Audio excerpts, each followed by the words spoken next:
हर हर महादेव दोस्तों, स्वागत है आप सभी का मेरी इस ब्रत कथा कहानी चैनल में। आज मैं आपको रसपान करूंगी 8वीं और 9वीं भाग का अध्याय। तबीयत खराब होने की वजह से 2 दिन से मैंने कोई अध्याय सुना नहीं पाई, उसके लिए दुख है। आज का अध्याय आपको पसंद आए तो वीडियो को लाइक कीजिएगा, चैनल को सब्सक्राइब कीजिएगा और बेल आइकन को क्लिक ज़रूर कीजिएगा और कमेंट बॉक्स में हर हर महादेव ज़रूर लिखिएगा। तो चलिए वीडियो को स्टार्ट करते हैं। यमदूत कहने लगा कि तुमने बड़ी सुंदर वार्ता पूछी है। यद्यपि मैं परिधीन हूँ, फिर भी तुम्हारे स्नेहवश अपनी बुद्धि के अनुसार बतलाता हूँ।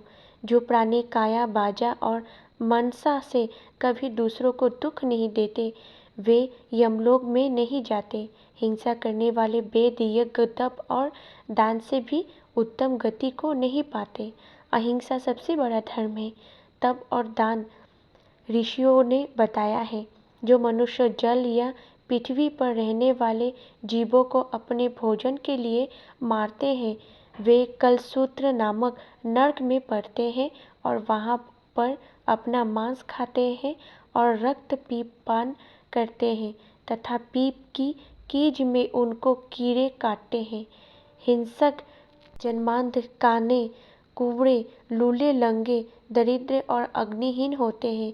इस कारण इस लोक तथा परलोक में सुख की इच्छा करने वाले को काया, बाजा तथा मन में दूसरों का द्रोह नहीं करना चाहिए। जो मनुष्य लूले, लंगे, वृद्ध, अनाथ तथा गरीबों का पालन करते हैं, वो भी स्वर्ग में जाते हैं। जो मनुष्य गांव के लिए पानी का आश्रय करते हैं तथा कुआं, तालाब और बावड़ी बनवाते हैं, वे सदैव स्वर्ग में निवास करते हैं। जैसे जैसे जीव इनमें पानी पीते हैं, वैसे ही उनका धर्म बढ़ता है।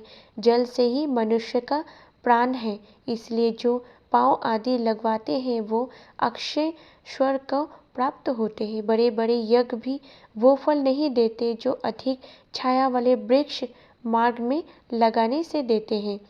जो मनुष्य वृक्ष रोपण करता है, वो सदैव दानी और यज्ञ करने वाला होते हैं।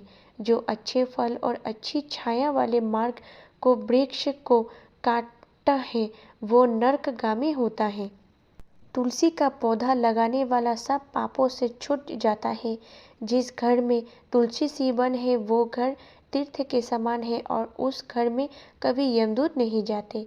तुलसी की सुगंध से पितरों का चित्र आनंदित हो जाता है और वो विमान में बैठकर विष्णुलोक को जाते हैं। नर्मदा नदी का दर्शन, गंगा का स्नान और तुलसी सीदल का स्पर्श, ये सब बराबर बराबर फल देने वाले हैं। हर एक द्वादशी को ब्राह्मण भी तुलसी का पूजन करते हैं। रत्न, सोना, फूल तथा मोती की माला के दान का इतना पुण्य नहीं जितना तुलसी की माला के दान का है। जो फल आम के 1000 और पीपल के 100 वृक्ष को लगाने से होता है, वो तुलसी के एक पौधे को लगाने से होता है।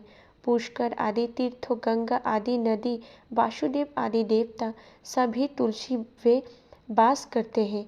जो एक बार, 2 या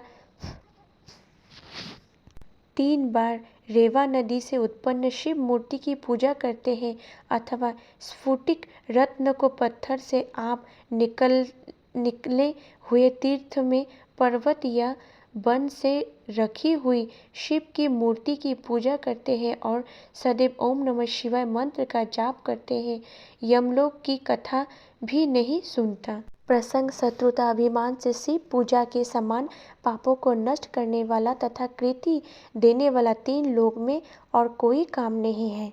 जो शिवालय स्थापित करते हैं, वे शिवलोक में जाते हैं। ब्रह्मा, विष्णु तथा शिव का मंदिर बनाकर मनुष्य वैकुंठवासी होता है। जो भगवान की पूजा के लिए फूलों का बाग लगाते हैं, वे धन्य हैं। जो माता, पिता, देवता और अतिथियों का सेवन पूजन करते हैं, वे ब्रह्मलोक को प्राप्त होते हैं। आइए अभी रसपान करेंगे माघ मास का 9वां अध्याय। यमदूत कहने लगे, मध्याह्न के समय आया अतिथि मूर्ख, पंडित, बेटपाथी या पापी कोई भी हो, ब्राह्मण के समान है। जो रात्रि के थके हुए भूखों ब्राह्मण को अन्न जल देता है, मध्याह्न के समय जिसके घर आता है हुआ अतिथि निराश नहीं जाता, वो स्वर्ग का वासी होता है। अतिथि बराबर कोई धन संपत्ति तथा हित नहीं है। बहुत से राजा और मुनि अतिथि संस्कार से ब्रह्मलोक को प्राप्त हुए हैं। तो एक समय आलस्य से भी अतिथि को भोजन करा दे, वो यमदर नहीं देखता। केसीध्वज से वास्तव देव ने कहा था कि जो कोई इस कर्म भूमि मृत्यु लोक को स्वर्ग लोक जाने का इच्छा रखता है, वो अन्न का दान करे। दूत कहता है कि यमराज कहते हैं, अन्न के बराबर दूसरा और कोई दान नहीं है।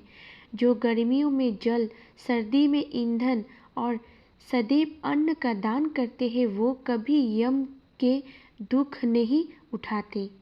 जो अपनों के लिए पापों का प्रायश्चित करता है, वो नरक को नहीं देखता, और प्रायश्चित न करने वाला मनुष्य नरक में जाता है। जो काया बाजा और मन से किए हुए पापों का प्रायश्चित करता है, वो देव और गंधर्वों से शोभित स्वर्गलोक को प्राप्त होता है। जो नित्य ही व्रत तप तीर्थ करते हैं और जितेंद्र हैं, वो भयंकर यम को नहीं देखते हैं।